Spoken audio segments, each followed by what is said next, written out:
weird. Like, yeah, it's fine. Just you're so weird. Why do you keep asking us this?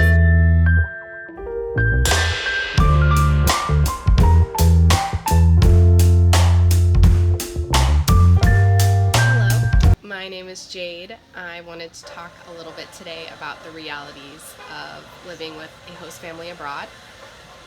I want to just say really quick, I apologize for any outside noise that might happen throughout this video. I don't really have a better place to film this, and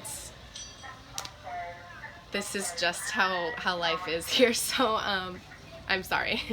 That is how all my videos are going to be, apparently. So yeah, this is basically about my experience living with a host family. I originally wanted to talk about kind of the benefits, like I had a list of benefits and a list of challenges, but I kind of decided that I'm just going to kind of talk about both at the same time, because I feel like a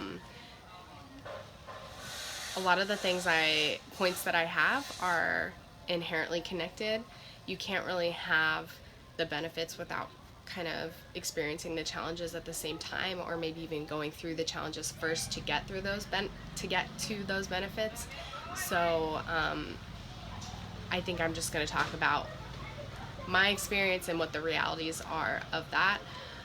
Just a little bit of background on me. So I am 29 years old. I have lived with a host family one other time before this, when I was 21, and that was in Costa Rica for about 2 semesters, so it was almost 10 months.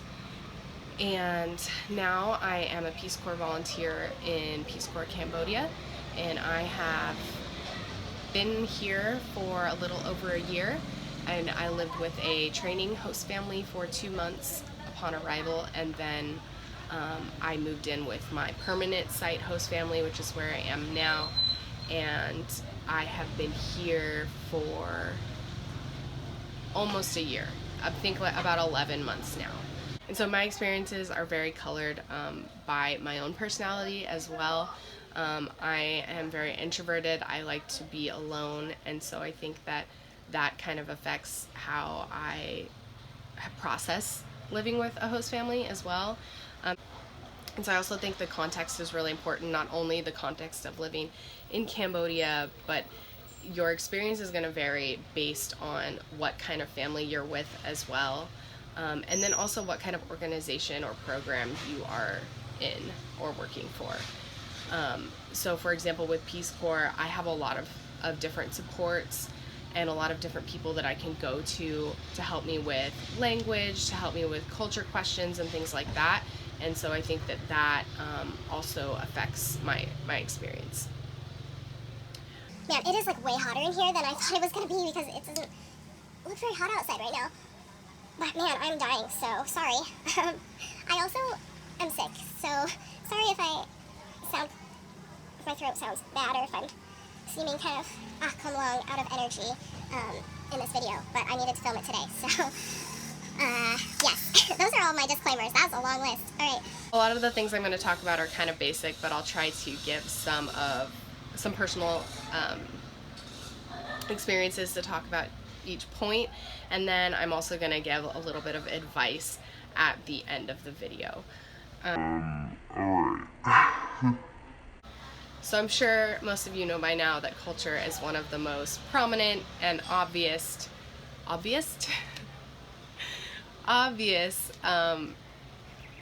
kind of aspects of living with a host family abroad. And it can be one of the most challenging things and one of the biggest benefits, right?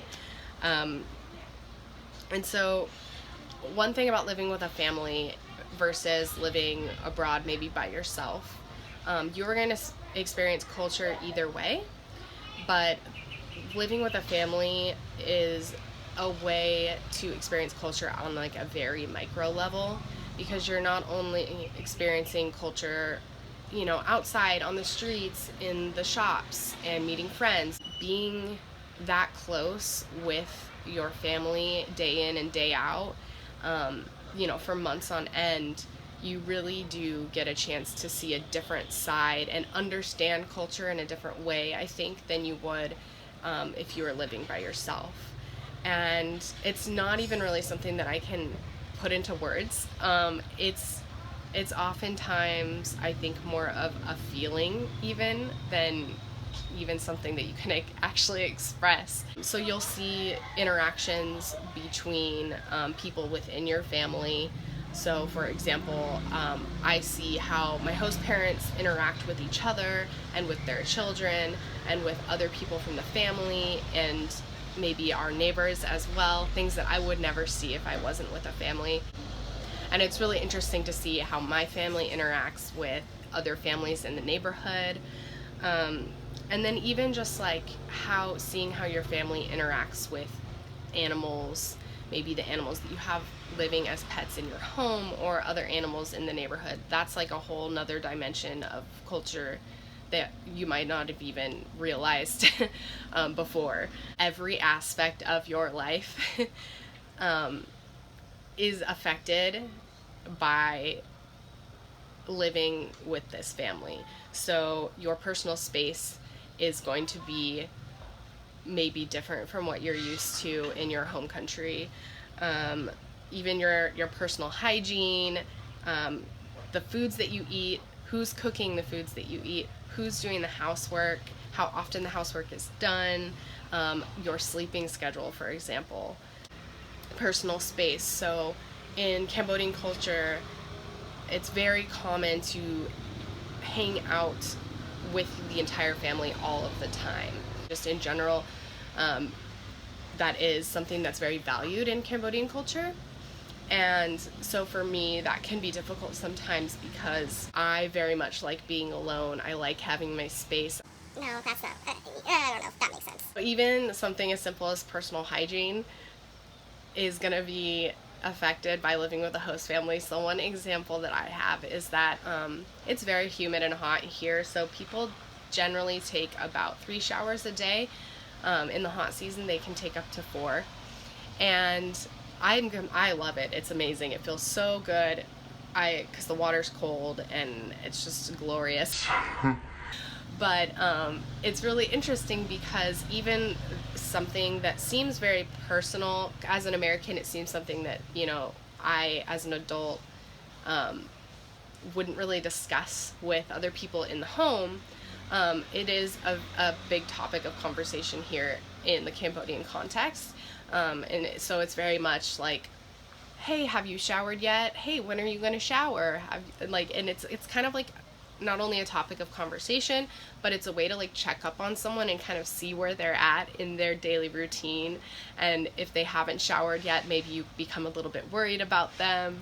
And so you really have to kind of know going into a host family situation that things that maybe you might not have expected to change for you, for example, and telling the entire household when and you're showering and if you've showered yet, those things might become more salient and be something that you may not have even realized that you would have to deal with. And I mean, when I say deal with, it makes it sound negative, but I don't mean it in a negative way. It's actually really funny when my real parents, my biological parents from America came to visit. I think they were getting annoyed with me because I just kept pressing them like, Dad, have you showered yet? Dad, did you shower? But did you shower? and they're, Yes, we showered. Like, yeah, it's fine. Just you're so weird. Why do you keep asking us this? Another thing is eating and cooking. So this is going to depend on where you are and what kind of organization you might work for. But basically, in Peace Corps, we are required to eat at least 1 meal a day with our host family, and sometimes we can eat 2. Oh man, I don't know why it's so hot. It is life. It is life here. And so this is just another aspect of your life that might not be 100% in your control all the time. What you're eating, what time you're eating, who's cooking the food. If you really love to cook, your family might not be comfortable with you helping them cook or being in the kitchen very often. It's really going to depend. And so that's something to take into consideration. But on that same note, as far as culture goes, it's not even just the foods that you're going to get to eat living with a host family, but it's seeing how your family interacts around the dinner table, what kind of conversations they're having about food, and really seeing what kind of role food plays in a household in the country where you are. And it's really neat. I feel like it's such a huge part of the culture in Cambodia, and it really, people talk about food all the time. They want to know if you've eaten, like that's how they check up on you to see how you're doing. They ask you if you've eaten already. They ask you what you ate. It's very much part of the culture. And so I think that being able to experience that with a family is really neat. And in particularly my family, my host mom is an amazing cook, and she loves cooking all kinds of traditional dishes. And my host family is from very close to the Lao border. I get to eat a lot of traditional Lao food as well. Also, other little things that culture might affect would be like even your sleep schedule, for example. It's very common for people here to get up early. I mean, I usually get up pretty early, and they usually go to bed pretty early as well. It depends. But like for me, my host dad's room is right on the other side of this wall, and so even if I'm awake, I'm very conscious about the sounds that I'm making. After a certain hour, I can't talk to my friends and family back home, like video chat them in the evenings, or not in the evenings, but in the nighttime, like I would be able to do if I was maybe living alone and things like that. So just other things that you have to keep in mind. Okay, sorry, change of scenery. It's too hot in my room. My phone literally just keeps shutting down because of the heat. I can't handle it. So I'm trying, look at how sweaty I am. I'm trying to film out here on the deck. Hopefully it's not too loud and the acoustics aren't too crazy, but we'll give it a shot. We'll see. Sorry if there's a weird glare on this video. I think it's because the glass in front of my camera lens is broken. You're going to get constant exposure to the target language if you're living with a host family, and depending on whether or not your family speaks English, you're going to be put in situations that are uncomfortable, situations where you need to communicate something, and maybe it's something really important. It's hard, but it's really, you'll definitely push yourself, and you'll be forced basically to kind of use what resources you have to communicate what you want to, or try to at least. And I think that that's a really valuable skill just in general as a language learner, to learn how to say what you want to say even if you don't have the right words to say it. And so this is something that you'll always be practicing all the time. And then, like, on top of that, your family members, if you are with them for a long time, they're really going to get to know you and understand how you speak. And they're very quick to help you out, to give you examples, to point to things and give you the name of it. And then they're curious about English too. So I teach my niece a lot, and she teaches me. And my host mom, I've been teaching her. Well, she teaches me things every day. When I just ask, what's this? What's that? What's this? And then I forget what it is, 5 minutes later. But so one of the challenges with this is obviously language in general can be just a challenge. But specifically with living with a host family and being that exposed to the language all the time, is you really kind of risk language burnout. And so, for example, for me, by the end of the day, if I've been teaching, I've been interacting with my counterpart and with my students all day, I've been interacting out in the community, my brain is just completely fried from trying to speak Khmer.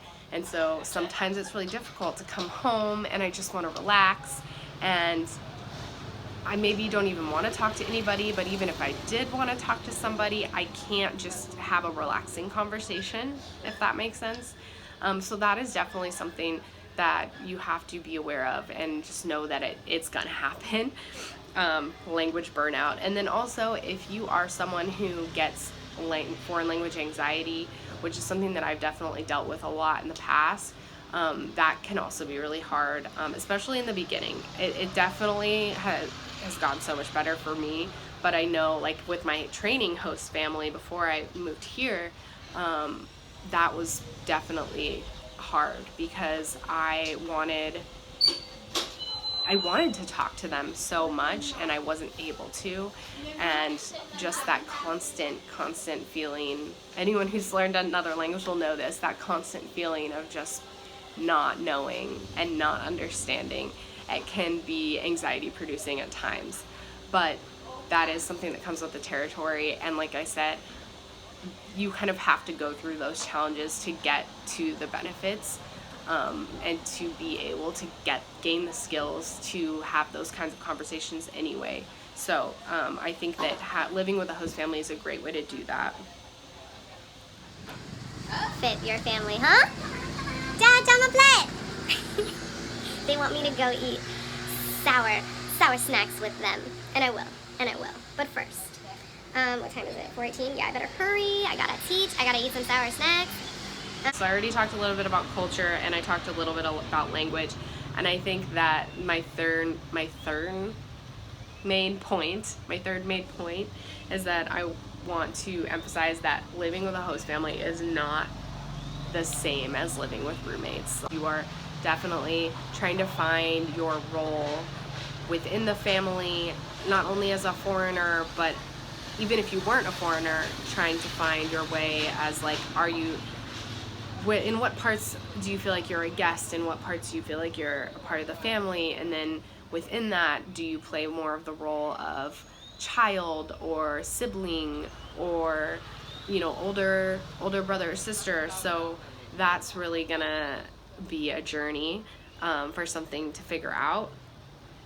And then within that comes things like pulling your own weight. So when do you kind of transition between being a guest and being a part of the family, and how can you do that? And one thing that I've kind of noticed with my family is it took me a really long time to be able to help my family clean. They still won't let me do the dishes. And that can be hard as an adult, coming in. You're used to doing all of these things for yourself when you're living in the States, right? And then there's certain things that you can't really do in the same way here. And that's just an example. So my family, they don't want me to do the dishes. They've started to let me rinse. So my niece, she'll do the suds and the bubbles, and then she'll give me the dish, and then I just take the dish and I dunk it in the water. That's all I do. I feel very, very useful. I dunk it in the water and I'm like, wow, I cleaned it. That's just another thing that you kind of have to work through and find how you can be part of the family. And so, I might not be able to help with dishes, but I do try to help with dusting the house once a week and sweeping and things like that. And so that can be hard as an adult. And similarly, things like curfew and just like expectations of you and the household, when you'll be home, how long you'll be gone, things like that are things that you have to work through with your family as well. I know that my family is they like to eat around the same times every day, and so I go out, if I am out working or if I'm out at a coffee shop, if I don't come home right around lunchtime, my host mom, she's very concerned. She starts calling me. She needs to know where I am a lot of the time, and it really, really shows how much she cares about me, and it really makes me feel appreciated and feel supported. And it also is challenging at the same time, right? To kind of, as an adult, checking up on telling people where you are when you're there. And so it really is kind of some give and take with that.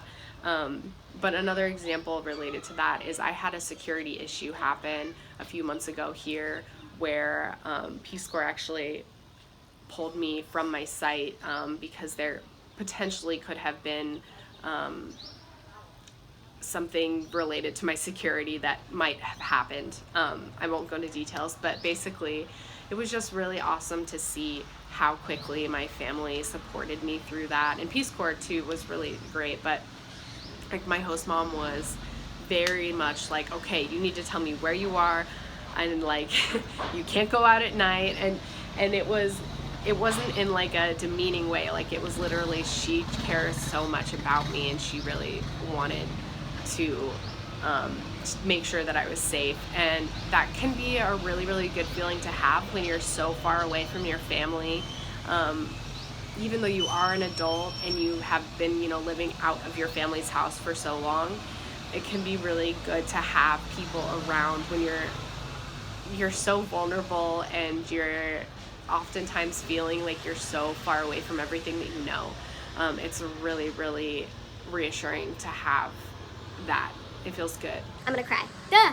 Taking everything that I said into account, I think that living with a host family is a very unique, life-changing experience, and it's not something that you can always easily do, depending on your life circumstance or depending on the opportunities that come your way.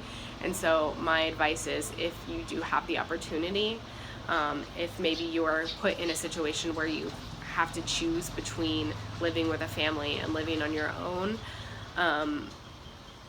living with a family, I think in a lot of ways is the harder choice, but I would encourage to consider it.